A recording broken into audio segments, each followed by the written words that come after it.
misulod ang sala sa kalibutan. O ang sala nagdala og kamatayon.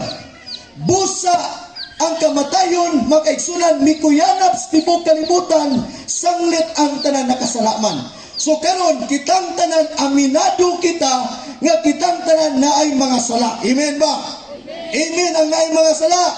Amen. So busa makaigsunan, atong gidawat ang kamaturan nga kitang tanan kandidatos kamatayon.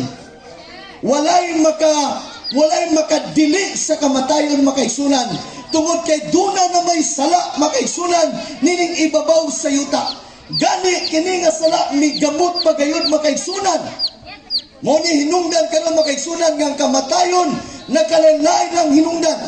Kabalo pagka nga sala makaigsunan nagproduce siya og nakalanlain nga hinungdan sa kamatayon sa tao. Ang bunga sa sala makaigsunan muna nga dunay gitawag og mga kriminalidad, pagkadautan, balatian, kagubot, kagulyang, tanang klaseng bisyos kalibutan, bunga na sa sala. Muna ang tao makaigsunan kung magpatuyang sa bisyo, maopunay mo patay nimo.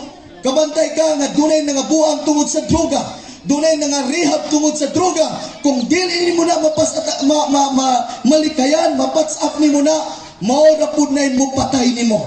Busa makaigsunan, gikinanglan ang pagwali sa pulong sa Dios aron pasidadaan ang tao nga mintras duna pa higayon, karon ang panahon nga ang tao magbalik loob sa Dios, atong hinulsulan ang atong kakulangon, atong kapakyasan sa Dios.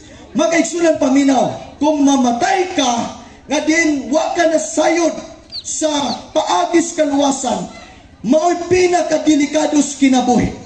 Now, nini nga kapunon, angay namong ipahibalo nimo ang paagi, ang solusyon makaigsunan nga bisan kita mamatay na ay gasa nga gihatag sa Dios alang kanato. Pila na to dire gusto og gasa. Unsa man ang gasa? Ang gasa meaning libre na og walay bayad, gihatag alang kanimo og para na nimo. Unsa may gihatag sa Dios nato? Now, ang Bible nagsulti sa John 3:16 makaigsunan, common kay nga bersikulo. John 1:3-16, gigugma sa Dios ang tibok kalibutan og tungod niya na gihatag ang iyang bugtong anak. Kinsa ang gihatag? Ang iyang bugtong anak. Kinsa ang bugtong anak? Mao si Kristo. Gihatag si Kristo makaigsunan kanimo, kanatong tanan diri sa tibok kalibutan. Gihatag si Kristo og matud pa sa pulong sa Dios ang mutuo kaniya dili malaglag apan may kinabuhi nga walay katapusan. Dapat kang masayod karon nga ang nagbayad sa imong sala mao si Kristo. Amen.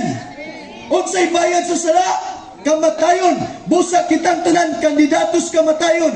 Apan ang good news karon, uban mo na ko sa pag-ingon good news. Uban mo na ko sa pag-ingon good news. Ang good news karon na ay nagbayad sa atong sala.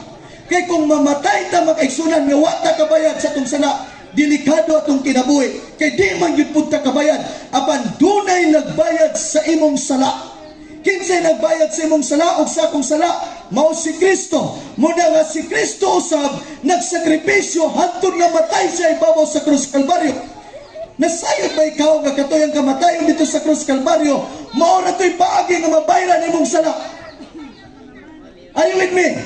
Mao na to'y paagi